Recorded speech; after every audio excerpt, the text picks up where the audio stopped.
कल क़यामत में वन शबाबिही फीमा अबला, अपनी जवानी कहां पुरानी करके आए। क्या कहोगे कि अल्लाह, भारत के अंदर समाज की बेटियां मुर्तद होती रही लेकिन हम अपने ऐश और मौज मस्ती में घूमते रहे। क्या कहोगे जब अल्लाह पूछेगा कल क़यामत में, तुम्हारी जवानी में जब तुम बिना जहेज के निकाह कर सकते थे, समाज की गरीब बच्चियों की शादी करवा सकते थे, समाज के अंदर इंक़िलाब पैदा करने के लिए अच्छे इक़दामात कर सकते थे, जब नबी इल्फुल फुज़ूल जैसी तंजीम बनाकर लोगों की मदद कर सकता है तो तुम नौजवानों ने मदद क्यों नहीं की थी? जवानी की उम्र में तुम सलमान खान के डांस को देखते रहे, शाहरुख खान के पिक्चर को हिट कराते रहे, नबी की सुन्नत से दूर होते रहे। अल्लाह कल क़यामत में पूछेगा, नौजवानों, आज हम बोलते हैं कि मौलाना हमारे पास रोजी रोटी नहीं है, हमारे पास कोई रोजगार नहीं है, हमको सरकार नौकरी नहीं देती। क्यों नौकरी देगी सरकार? अल्लाह ने बाजुओं में ताकत दी, अपनी बाजुओं से, अपने हाथों से मेहनत करो और फिर अपना साम्राज्य खुद खड़ा करो। अपने पॉकेट में पैसे 5-10 हजार रुपए हैं, उन पैसों से अपने बिजनेस और कारोबार को शुरू करो। आपको फिर किसी सीएम या पीएम या फिर किसी एमपी एमएलए की भीख की जरूरत नहीं पड़ेगी। आप अपनी जवानी को, ताकत को सही इस्तेमाल करोगे तो कल क़यामत में कह पाओगे कि अल्लाह, मैंने अपनी जवानी नबी की सुन्नत के मुताबिक गुजारी थी, मैं कोशिश करता था लेकिन कामयाब नहीं हुआ, अलग बात। इसलिए जवानों, आपकी जवानी सही काम में लगना चाहिए, गलत काम में नहीं लगना चाहिए। शाबुन नशा फी इबादतिल्लाह फहुवा फिल जन्ना, आपकी जवानी अल्लाह की इबादत में गुजरे तो definitely you will enter the paradise. अल्लाह के नबी की हदीस कहती, आप 20 साल की उम्र में मोहम्मद रसूलुल्लाह बड़े ताजिर बन गए थे। मोहम्मद सिर्फ कलमे की तबलीग के लिए नहीं आए थे। बहुत से लोग बोलते हैं मोहम्मद तो सिर्फ कलमे की तबलीग के लिए आए, नहीं। मोहम्मद रसूलुल्लाह रोल मॉडल किसको बोलते हैं? जो हर फील्ड का शहसवार हो, जो हर मैदान में कोई कमी ना हो, हर मैदान में कामयाब हो, हर मैदान में। सीरत के ऊपर बयान करने के लिए, एक्सप्लेनेशन के लिए हमारे उलमा बैठे, अगर ये बयान करें इशा से लेकर फजर तक हो जाए तब भी आप नहीं सुन पाएंगे, तब भी वो डेफिनेशन, व अगराज, व मकासिद, व अफ़आल, व अहवाल अल्लाह के नबी के खत्म नहीं हो सकते। 20 ऊंट लेकर पहुंचे बेचने के लिए, लेकिन संस्कृत में है ऊंटनियां। उस तरह यस पर बाही जो वधु मन तो वधु मन 20 ऊंटनियां लेकर पहुंचे। अपने खादिम से कहा, हर ऊंट की कीमत 1 लाख रुपए, समझाने के लिए बोल रहा हूं, 1 लाख रुपए है। एक ऊंट उसकी टांग टूटी हुई है, एक ऊंट हमारा सही से चल नहीं पाता है, कुछ कमी है पैर में, उसकी कीमत सिर्फ 50 हजार रुपए रखना, मैं जरा काम करके आता हूं। यमन का एक ताजिर आया, आकर के कहा कि मैं लेना चाहता हूं, किन के ऊंट है? उस खादिम ने कहा कि मोहम्मद इब्न अब्दुल्लाह के ऊंट है। उन्होंने कहा ठीक है, क्या कीमत है? इतनी कीमत, लीजिए। चला गया। मोहम्मद रसूलुल्लाह आए, आकर पूछने लगे, लाओ पैसे। देखा 20 लाख, आपने कहा कि 19.5 लाख होना चाहिए। उन्होंने कहा कि ए मोहम्मद हम भूल गए, मोहम्मद इब्न अब्दुल्लाह हमसे गलती हो गई, हम भूल गए। कहा कि तुमने बड़ी गलती की, चलो मेरे साथ। कहाँ के ताजिर थे? कहा यमन के, चलो मेरे साथ। आप अलैहिस्सलाम गए। लंबे मसाफत के बाद उस काफिले को, उस ताजिर से मुलाकात होती। आप रोकते हैं, रुको, ये जो ऊंट है 20 ऊंट तुम लेकर आए, इनमें से एक ऊंट लंगड़ा है, तुम्हारे साथ नहीं जा सकता यमन तक, इसीलिए काम करो, वापस कर दो, तुम अपने पैसे लो। उन्होंने कहा कि ये मोहम्मद इब्न अब्दुल्लाह के ऊंट है, मैं वापस नहीं कर सकता। कहा कि तुम जानते हो मोहम्मद इब्न अब्दुल्लाह कौन? कहा कि नहीं जानता हूं, सुना है सिर्फ उनके बारे में। कहा क्या सुना है? कहा अमानतदारी हमने सुना है, खरा माल देता है वो, डुप्लीकेट माल नहीं देता है, गलत माल नहीं देता, गलत प्रोडक्ट नहीं देता। जैसे आज हम लोग दूध वहां से लेते जिस दुकान में दूध ओरिजिनल मिले, पानी ना हो, घी वहां से लेते जहां पर असली घी मिले, शहद वहां से लेते, उससे लेते जो ओरिजिनल शहद थे। आज भी दुनिया का निजाम है। तो उन्होंने कहा कि मैं मैं वापस नहीं कर सकता, जाओ तुम कौन हो, आई डोंट नो यू, कौन हो तुम, मैं नहीं जानता तुमको। कहा कि क्या खासियत है उनमें, उनके माल में, तुम वापस करने के लिए तैयार नहीं। उन्होंने कहा कि खासियत मेरे यमन में मशहूर है, मैं पिछले 3 दिन से इंतजार कर रहा हूं मार्केट में कि मोहम्मद इब्ने अब्दुल्ला के ऊंट आएंगे तो हम खरीदेंगे, खरा ऊंट होता है, कोई कमी नहीं होती। पिछले 3 दिन से इंतजार कर रहा हूं, इसलिए जाओ तुम, मैं ले चुका हूं, जैसे होगा मैं लेकर जाऊंगा। तो आप अलैहिस्सलाम ने, मोहम्मद रसूलुल्लाह ने उस वक्त जो मोहम्मद इब्ने अब्दुल्ला थे सिर्फ, उन्होंने कहा कि मैं ही मोहम्मद इब्ने अब्दुल्ला। उन्होंने कहा कि फिर आप ही हैं, मुतासिर हुआ। उन्होंने कहा कि ठीक है, आप एक काम करो, ऊंट लेकर जाना चाहते हो लेकर जाओ, लेकिन ये 50,000 रुपए ले लो, क्योंकि और ऊंट के मुकाबले में उसमें कमी है। कोई माँ का लाल ऐसा कर सकता है आज की तारीख में? अगर कोई कच्चा माल होगा, खराब बाइक होगी, उस बाइक को भी अच्छे दाम में बेच देंगे, कहेंगे क्या है, मैं इंटेलिजेंट पर्सन, क्यों मैंने बेवकूफ बना दिया फला को। लेकिन आप अलैहिस्सलातु वस्सलाम ने वापस किया। ये है अमानतदारी, ये है सदाकत। लक़द कान लकुम फी रसूलिल्लाहि उस्वतुन हसना, ये है। दूसरी बात, आज जिसकी आवश्यकता और जरूरत है, हम मुसलमान भारत के अंदर दूसरी सबसे बड़ी तादाद में है, माइनॉरिटीज में शुमार होते हैं। सबसे बड़ी प्रॉब्लम हमारी ये हो गई है कि हम लोग मिलकर नहीं रहते। हम मुसलमान टोटल सब आ गए, दानिश्वर, पढ़ा लिखा, अनपढ़, जाहिल, सब सारे कम्युनिटी के लोग मुसलमान बोल रहा। एक मर्तबा पटना में मैं जब पढ़ रहा था दारुल देवबंद में, अरबी पंजुम में, तो एक मस्जिद के में एक हमारा दोस्त नमाज पढ़ने जाता था। उसने कहा कि अब्दुल्ला, यहाँ एक साहब आते हैं और वो कुछ नहीं पहन, टोपी वगैरह कुछ नहीं लगाते, और वो अपने जमात की तबलीग करते हैं, अपनी जमात की वो, और हम अगर कुछ बताते तो लड़ पड़ता, आओ जरा उनसे बहस करो। गए, पहुंचे तो उन्होंने कहा कि मौलाना आप कौन से मक्तबे फिक्र से बिलोंग करते? तो हमने कहा कि मैं मजहब इस्लाम से बिलोंग करता हूं, I belong to Islam religion, I am completely Muslim right now, मैं मुसलमान। बोला नहीं, मक्तबे फिक्र बताइए, जमात बताइए। हमने कहा कि नहीं बताऊंगा, है ही नहीं, इस्लाम है हमारी जमात तो, और अल्लाह ने ये नाम दिया है, हम मुसलमान, ये भी नाम अल्लाह ने दिया है। आप कौन हो, आर यू? उन्होंने बोला कि हम फला जमात से हैं, हम फला मक्तबे फिक्र से। हमने कहा कि यही बीमारी है हमारी और आपकी।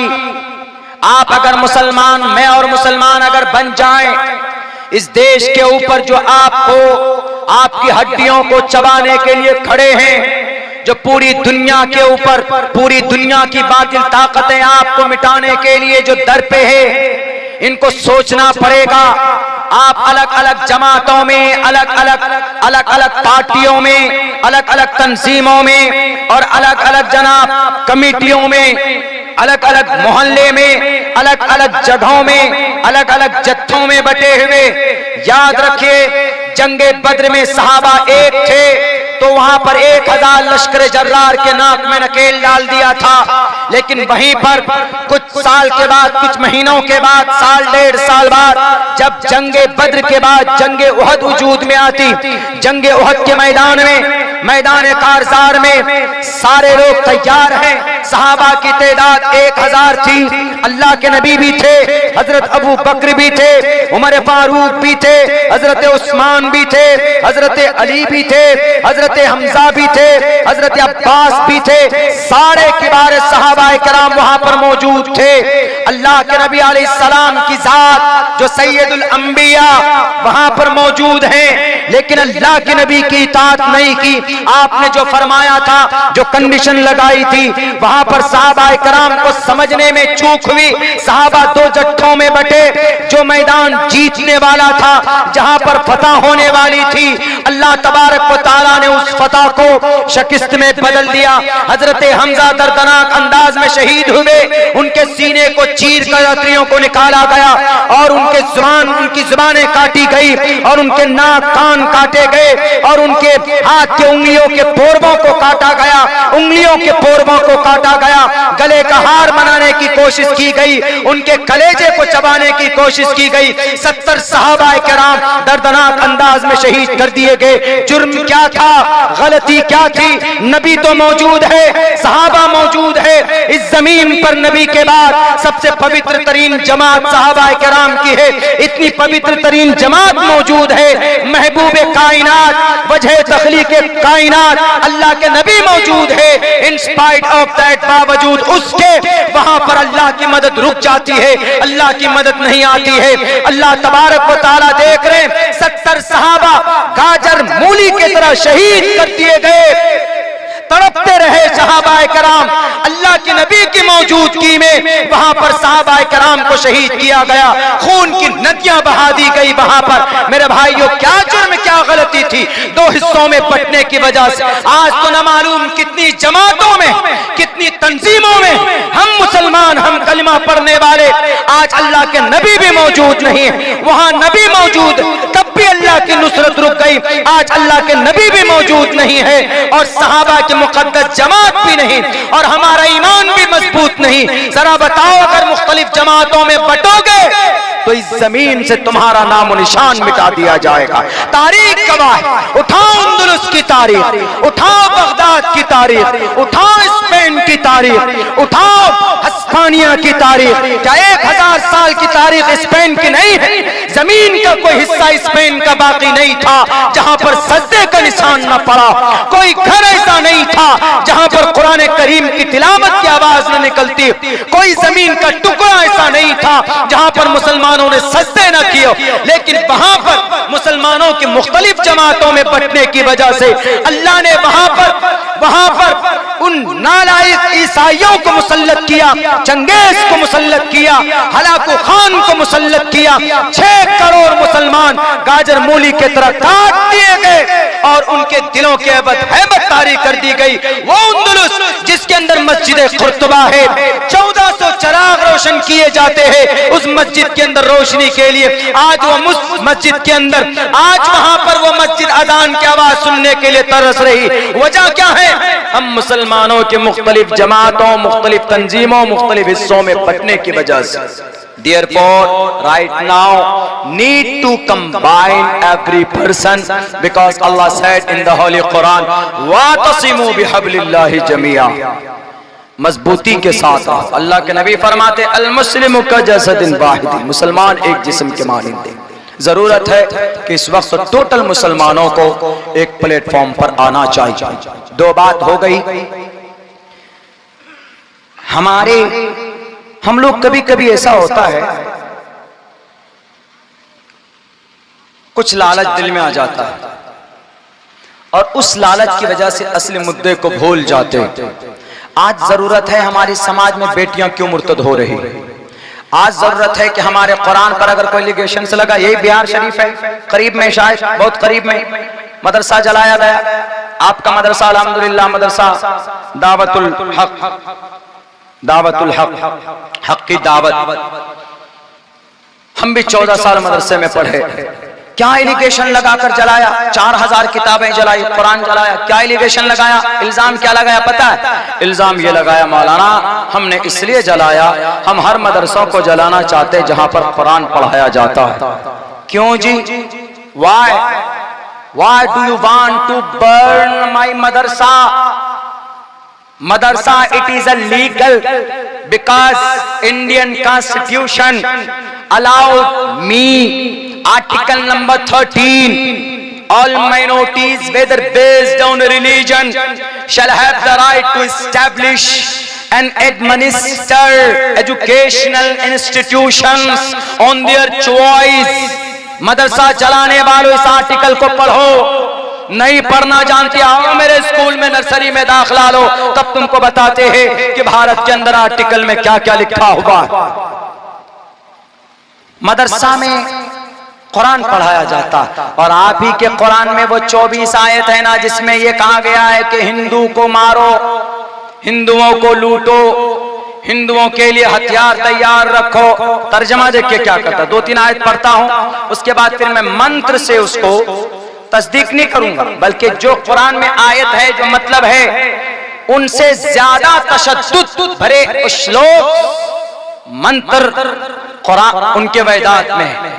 हमारे कुरान का के अंदर जो अल्फाज होते हैं उनका माना बहुत वसी होता है, आगे पीछे पढ़ेंगे तभी समझ में आएगा। डायरेक्ट उसी आयत उसी लफ्ज को पढ़ोगे समझ में नहीं आएगा। You can't completely understand the Quran Kareem if you correct the word and you have to find I am from the long distance.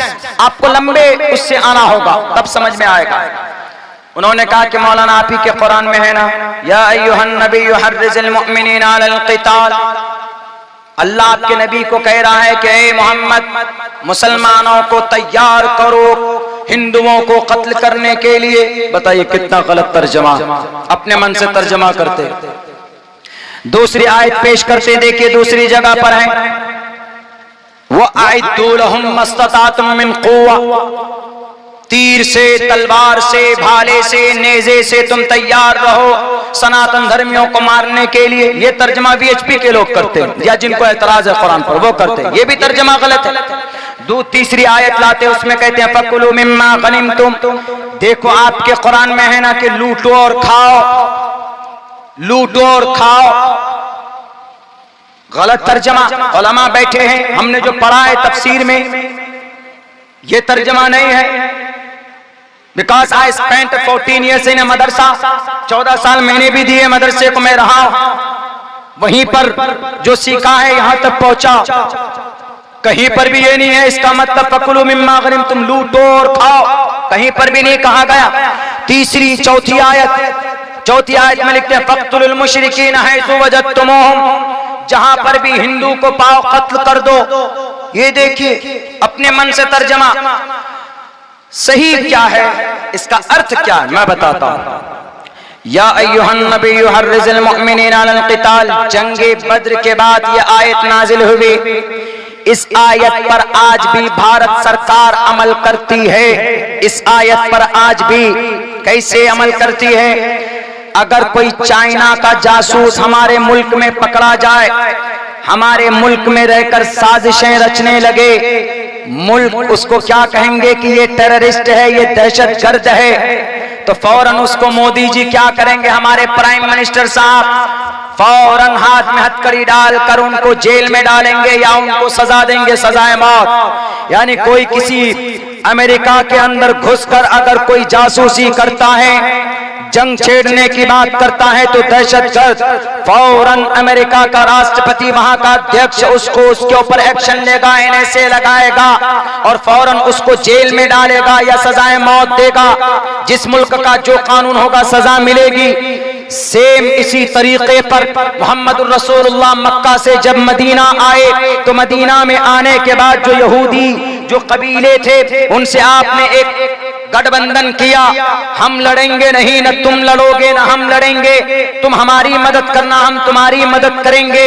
एक सुलह हुआ, एक गठबंधन हुआ, एक मुआहदा हुआ, और कोई किसी के लिए जासूसी नहीं करेगा। अगर कोई करेगा तो फिर उसका फिर सजा भी उसके अंदर मुतय्यन सजा भी लिखी गई। लेकिन जब यहूदी मक्का के मुशरिकीन से मिलकर लोग आकर वरगलाते थे, मक्का वाले, क्या रे यहूदियों, तुम यहाँ के असल लोग हो, मोहम्मद तो भाग कर आया, हमने मोहम्मद को भगाया, देखो 13 साल तक हमने उनके ऊपर जुल्म तशद्दुद किए, आज तुम पर हुकूमत करता, इसलिए तुम लोग उनका खात्मा करो। कुछ यहूदी ऐसे होते थे जो अपने उस मुआहदे को भूल जाते कि हमने कोई मुआहदा किया, जानबूझकर नबी को कत्ल करने की साजिश करते, जासूसी करने लगते थे।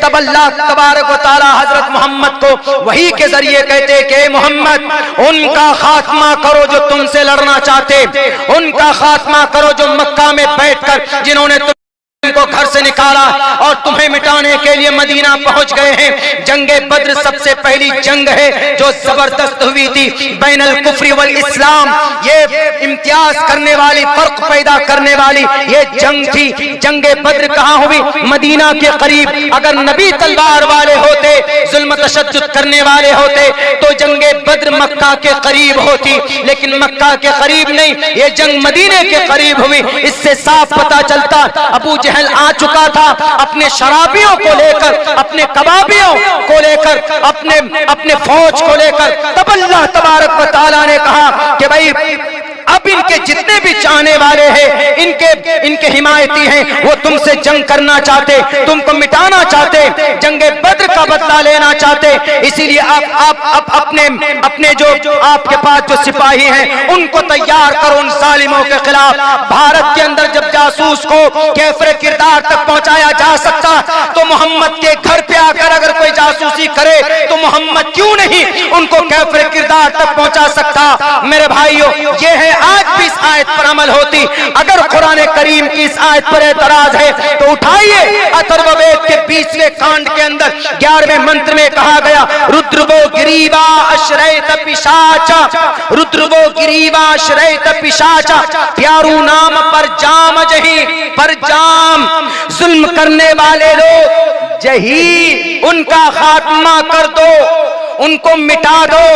जो जुल्म करना चाहते हैं, प्यारू नाम पर जामा, अपनी कुर्सी के लिए और अपनी बाबाई के लिए और अपनी करप्शन को बचाने के लिए अगर कोई जुल्म करता है, प्यारू नाम पर जाम जही, ये मंत्र, ये कुरान करीम की आयत नहीं। अगर आपको या अय्युहन नबी पर एतराज है तो आपको प्यारू नाम पर जाम जही पर भी एतराज होना चाहिए। अगर आपको फकुलू मिम्मा गनिमतुम, जिसका तर्जमा करते हो कि लूटो और खाओ, इसका ये मतलब नहीं। इसका मतलब ये है कि जो गनीमत मैदान जंग में जो माल हाथ लगे उनके ऊपर उनको तुम खा सकते हो।